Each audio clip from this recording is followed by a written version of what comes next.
Welcome back to the channel. My name is Nolan, and in today's video I have got the Traxxas slash 4x4 Ultimate Basher build out with me. I am traveling for work. I'm in southern Missouri. I'm at a place called Two Rivers Mountain Bike Park.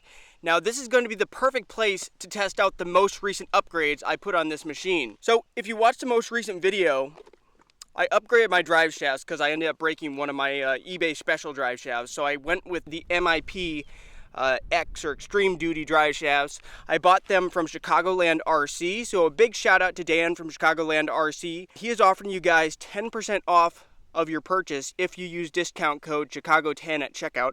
I'll leave his website, Chicagoland RC, linked down below. Go check it out. He carries a lot of upgrade brands. He also carries the Team Corrali vehicles as well as the HPI racing vehicles. This is probably one of the harshest places you could bring an RC and bash it, aside from maybe a skate park. Because these are big jumps that we're going to send this thing on. It's really going to put this machine to the test. All the upgrades I've already done. Also in the last video I installed the Tekno center drive shaft. So big bone center drive shaft, has drive cups. So hopefully we don't have any drive shaft issues in this video. If you have not seen the system, so far the system's been working out great. It's a Copperhead 10 ESC from Castle Creations. So that's a 4S capable ESC. It's also centered capable. I have that mated to a 1412 3200 kV brushless motor, also censored. As you can see, it's got the sensor wire plugged into the back. And we are running a 4-cell pack. So what is that, 6500 milliamp ADC discharge rate Ovonic pack, running the XT90 plug. Also running the Badland tires. Now the Badland tires are starting to show some wear on the back. The actual tread blocks aren't very pronounced anymore. The front are doing a lot better. I'll probably swap the front onto the rear at some point. But today, guys, we're going to see what the durability of the Ultimate Basher build is. Will it hold up to its namesake? We shall see. So let me get it hooked up, and we will jump right in this video. Time to rock and roll. Here we go.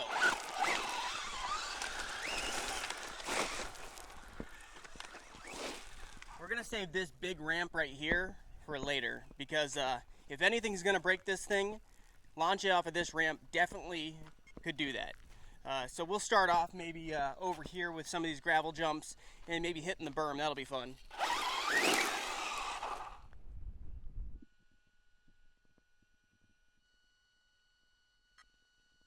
Let's start off with a launch. 1, 2, 3, go! And right into the grass.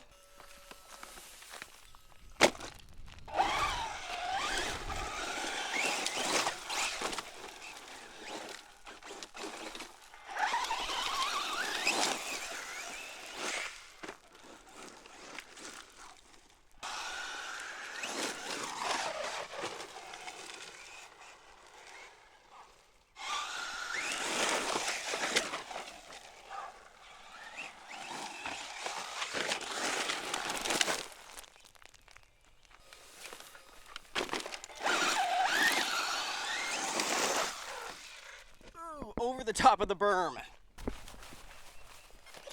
Let's go down here in the open, rip this thing a little bit.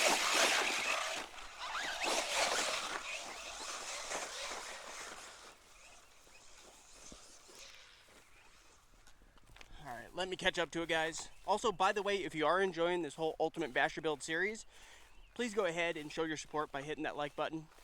I truly appreciate it. Really shows your support of the channel. Also subscribe and hit that bell if you haven't already, because I travel for work, which is what I'm doing right now, and I see parks all over the place. I stop in my travels and film videos with my RC cars, so I could be filming videos literally all over the country. So you do not want to miss out on new videos.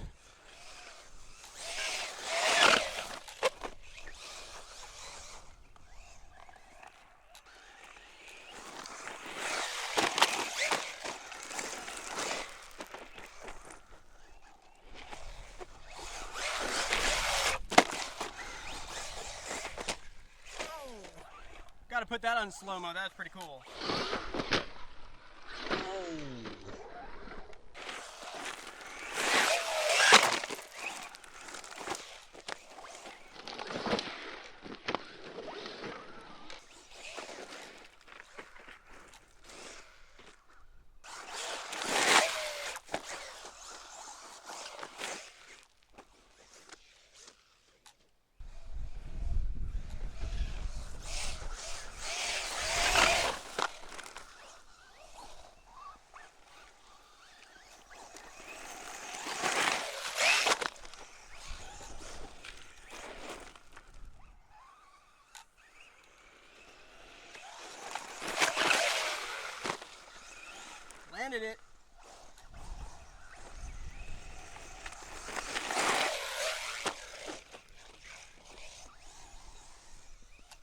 want to get up over to some of those bigger jumps over there.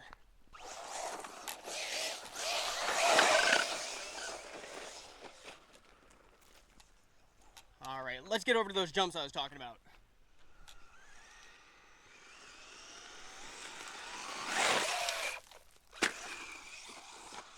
Landed it.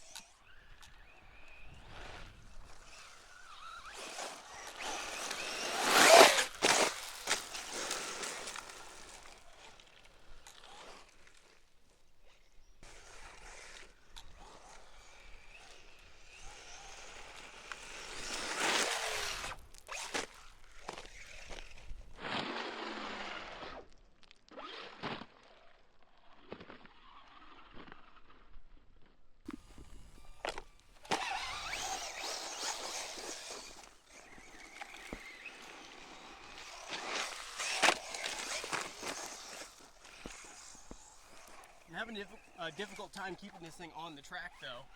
It's more difficult than you think.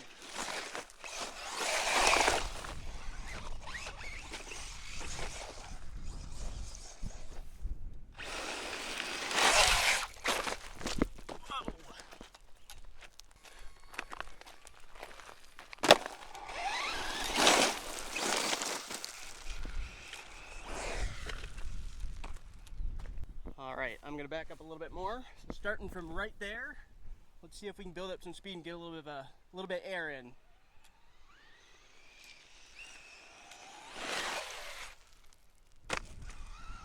Nailed it!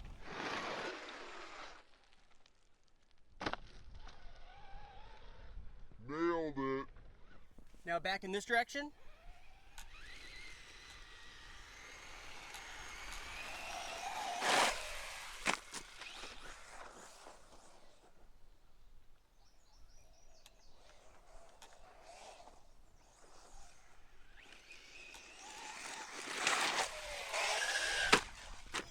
I was pinned and the battery came out. Please tell me our battery strap tie down didn't break again. That's what happened the last running video, I believe, or 2 running videos ago. I had that thing pinned in the air. So even with 4S LiPo, guys, have it pinned in the air coming off a jump with that much speed, didn't have enough tire speed to actually lift the front end back up. Let's see. It's broken. Crap. The exact same failure as the last time. Let me get back over to the van real quick. Now that I got the body off, you guys can get a good look at what happened. The post right there, it broke. And that's the exact same spot that it broke before. It breaks right where the threads go into the chassis. And this chassis has been cut down about 1/4 inch because I couldn't get the other threads extracted from the last time this post broke. So I had to cut down this around it, grab it with a pliers, then extract it. But I'm thinking, since this has happened twice now, the stock post is only like this tall, so it's not going to break nearly as easily. I've actually never had an issue with a stock post breaking on the Slash 4x4. It's this extended body mount post, because to match this piece right here, it goes up higher, and there's a lot more leverage pushing when the post is up here, and it breaks off right at the threads. I think I'm going to have to figure out something else, because I'm thinking at this point battery straps is what it's going to take. I do have a few zip ties with me, but there's no way that I can actually secure this to anything. The only thing to secure it to is here. This is a major bummer. I feel like I let you guys down. I didn't hit the big ramp. If this was going to break, I thought it would break on this one. Now, given that was a hard hit, it hit. I'll have to put it back on slow-mo and show it to you guys.